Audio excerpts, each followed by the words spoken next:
Well, folks, it is safe to say that Senate Democrats are screwed in the upcoming election. Just by the way the map is who is up for re-election, and you could say the horseshit policies embraced by the Democrat Party, Democrats are in a very vulnerable position with very few, like literally no opportunity to pick up seats. In the upcoming 2026 election, 3 incumbent Democrat senators in toss-up or lean Democrat seats have announced they are not running for re-election in 2026. We're going to dive into that for you today. But before we do, drop down below, hit that subscribe button, and make sure you never miss another video again from us in the future. Now, obviously we know there are 3 Senate Democrats who have announced that they are not running for re-election in 2026. Obviously, Jeanine Shaheen in New Hampshire, Michigan's incumbent Senator Gary Peters will not be running, and then Tina Smith in Minnesota. No doubt that these are going to be hard races for the Democrats. We're going to start off by taking a look at the state of New Hampshire, where Jeanine Shaheen is up for re-election, chose not to run for re-election. Now, as we know, Jeanine Shaheen was elected back in 2008, and she defeated then the incumbent senator, John Sununu, and then was re-elected in 2014 and 2020. Well, it just is kind of funny because the leading contender to beat her, to replace this seat here on the Republican side, is brother of Senator John Sununu, Chris Sununu. Now, initially, Chris Sununu said that he was not going to be running for governor, not for governor and not for the Senate. He said he was going to go into the private sector, try and make some money. But now that Jeanine Shaheen is not running for re-election here, there are many top Republicans in Washington, D.C. who have been doing everything they can to get Chris Sununu to jump in this race. They truly believe that this is a once-in-a-decade, 2-decade opportunity for the Republicans to take control of the New Hampshire Senate seat. As we know, the leading contender on the Democrat side is Chris Pappas, who is a representative for New Hampshire's 1st congressional district, initially elected back in 2018 during Trump's first midterm. And then, like we said, on the Republican side, Chris Sununu. He's the very, very popular governor of New Hampshire. This is the guy who, when Biden won New Hampshire in 2020 by like 7 or 8 points, Sununu won re-election, a Republican, by like 33 points. Very, very popular in the state of New Hampshire, no doubt about it. Now, obviously, Chris Sununu is not exactly a Trump Republican, you could say. He is much more of a moderate Republican, which we need. We need moderates. There is no doubt about that. Because you think about it, the reality is you can either have a moderate Republican who's going to vote with the party 85% of the time, or you can have a Democrat who's going to vote with the party 0% of the time. You pick your choice. It's like, that is basically the option that we are presented in Minnesota and New Hampshire. Pick a radical Republican who maybe I agree with more often, and they're going to vote against priorities that I have every now and again, or someone who's going to vote against my priorities 100% of the time. Recent polling came out from Qantas showing that Chris Sununu in a head-to-head matchup, 9-point advantage over Chris Pappas. That's a pretty big advantage. As we know, Sununu, very, very popular in the state of New Hampshire. And let's see if they have anything else. Okay, they've got the most recent one. But yeah, even against Shaheen, Chris Sununu was up by 8 points over her. 8 points. No other Republican really even got close to Jeanine Shaheen in previous polls that had been taken. You know, they were what? Underwater by 18 points here? Same thing here. 10 points. Scott Brown. Who can win? Chris Sununu can win. As of right now, it's like 2 of the 3 prediction services that we have here have it as a lean Democrat. One has it as a battleground. Now, obviously, some of these are a little outdated. So we're going to see when they do another round of predictions, where are we going to be at then? Most likely we'll either become battleground or lean Republican. Because as of right now, on my Senate map, I'm switching this. Now, this is how the map currently lays out right now. I'm putting New Hampshire, if Chris Sununu's in this race, I'm putting New Hampshire right there. Lean Republican.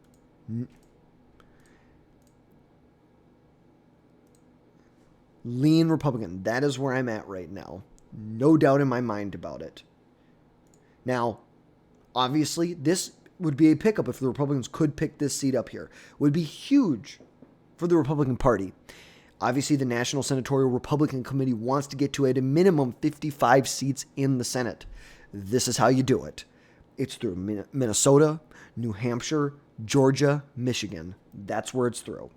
Now we're going to jump over and look at Minnesota, where we had incumbent Senator Tina Smith, who was appointed in, I believe, like 2017. She was appointed to fill the seat that was left vacant by Al Franken. Obviously, there were some scandals that happened for some alleged sexual harassment, which was pretty weak. It was really weak.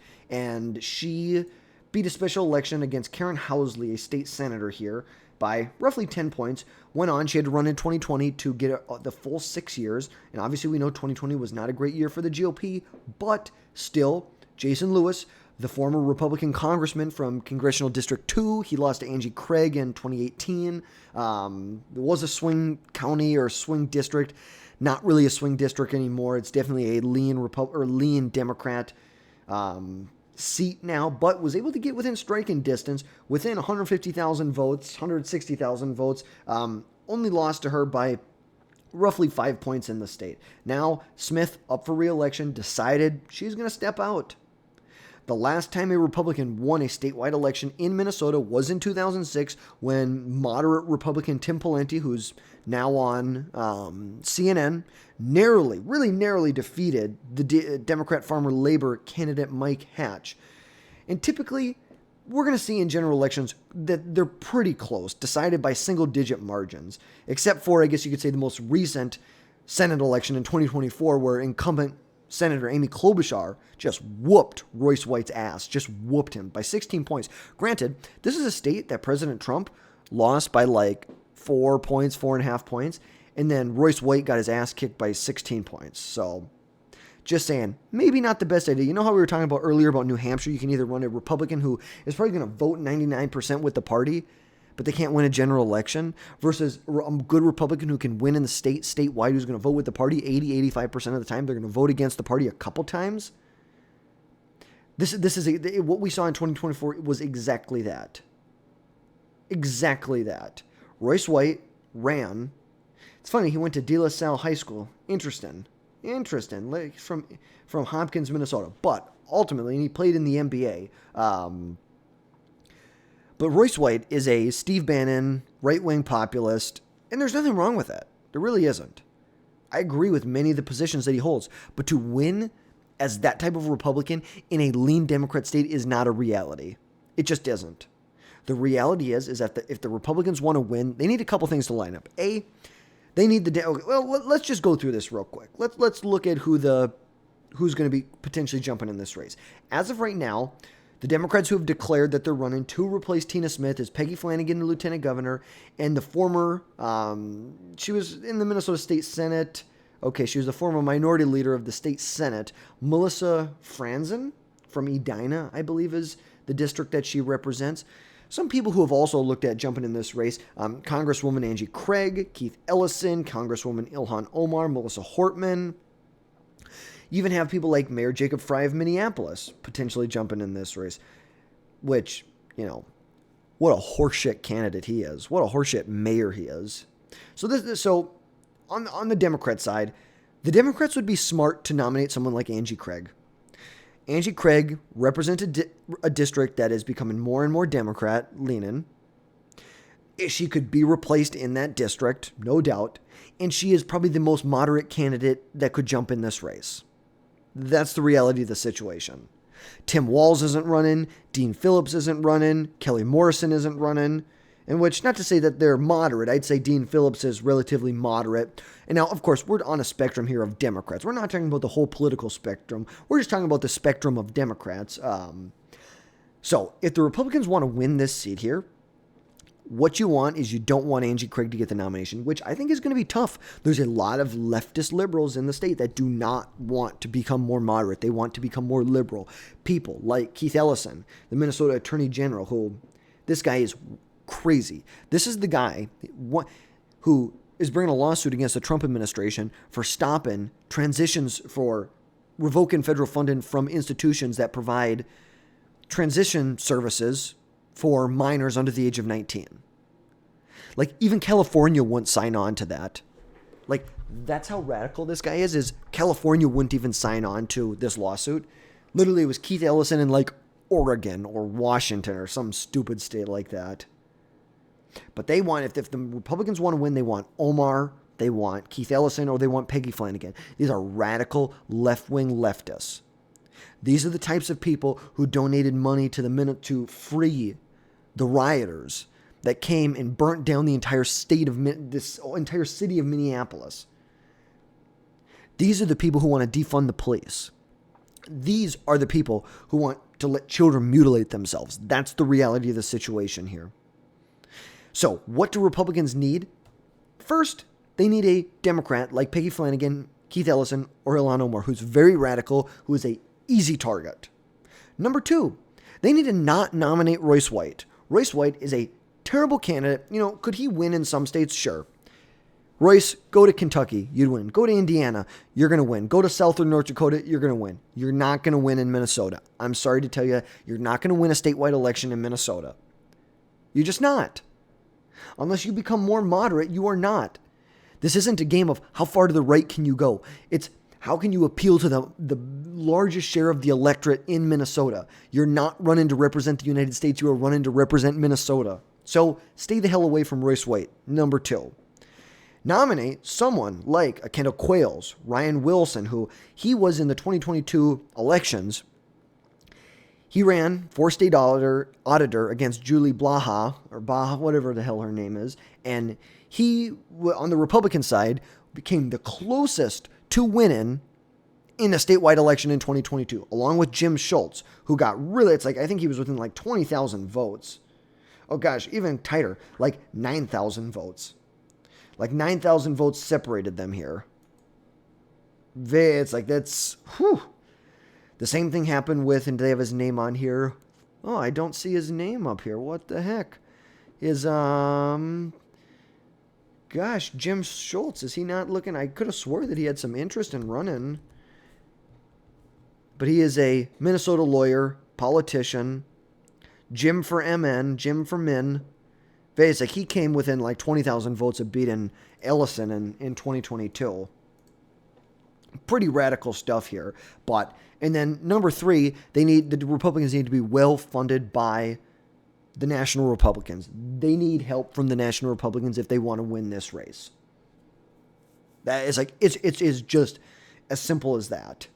Just as simple as that. So this is very much a flip. We have a lot more to see how this plays out. Ultimately, I'm leaving this in the lean Democrats as of right now. Obviously, we just need to see who's the Republican nominee, how much money is the national GOP looking to put behind this, and who do the Democrats nominate? Who's coming out ahead? And let's see. Hypothetical polling shows Peggy Flanagan beating Angie Craig by like 25 points. So, maybe the GOP actually has a shot to win this race. Number three, the Michigan Senate seat. Obviously, we know incumbent Senator Gary Peters is not running for re-election. He was elected back in 2014 by a pretty healthy margin, I should say. Pretty healthy margin of about 13 points he was elected by. Obviously, we know Michigan is a very nuanced state. Federally, it's becoming a lot more of a swing state, a purple state. And in 2020, which was a tough year for the GOP, John James, a Republican congressman, came within, a point and a half? A little over a point and a half of winning the Michigan Senate seat. Fast forward to 26, Gary Peters is not running for re-election here. Now, granted, this is one of two states that President Trump won in the 2024 election. One of two Democrat-held seats in the Senate that are up for re-election in a state that Trump won in the 2024 election. And like we said, Michigan considered to be a purple state, maybe slightly blue at the state level, but it was also a top battleground state, 2016, 2020, 2024.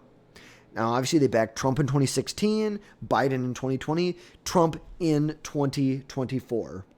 Now, we know that the U.S. Senate seats are both held by Democrats. All statewide offices are held by Democrats, except the Republicans do control the Michigan House of Representatives. They hold a majority there. I believe they have like a 6 or 7 seat majority there. Republicans have not won a Michigan U.S. Senate race since 1994.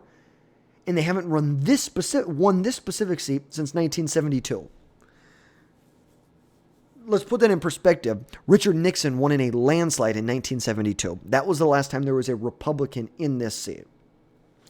Now, obviously, there are a number of Democrats who are looking to jump in. Haley Stevens is kind of seen as one of the top choices in this race. State Senator Mallory McMorrow has also looked at jumping in this race as well. Michigan Attorney General is looking to throw her name. And then Rashida Tlaib. It's like, please, God, let's just pray for a minute. Please, God, let Rashida Tlaib become the nominee for the Senate, because we're going to break that 60-year hiatus. Or I guess it's not 60 years, 50-year hiatus since the Republicans have won this seat.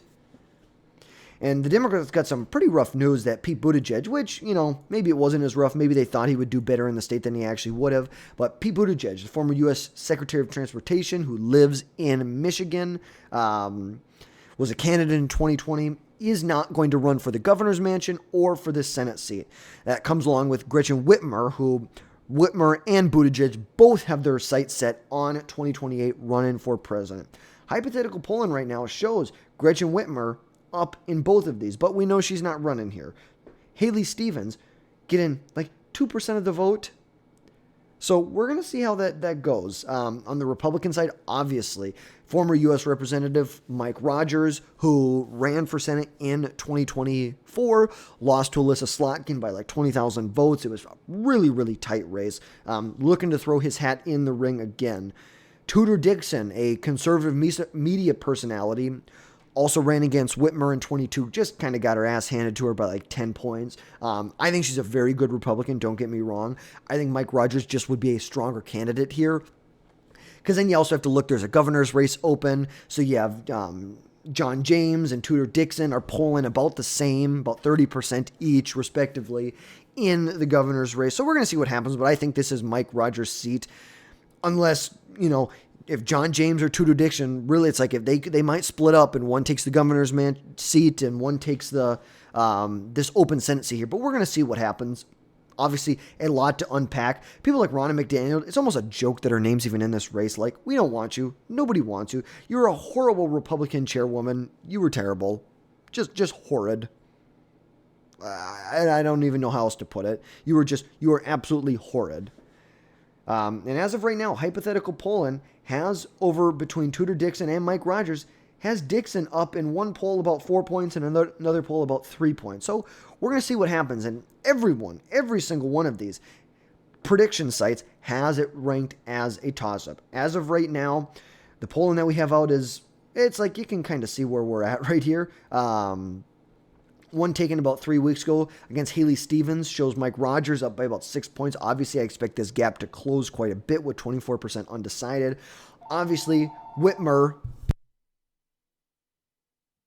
Sorry about that, just another phone ringing. But, Whitmer, obviously not in this race here, but showing her Tudor Dixon, a point separating them. Gretchen Whitmer and Peter, I don't even know who the hell this guy is. Gretchen Whitmer and Mike Rogers showing a, 1 to 3 point margin between the two, obviously still within the margin of error there.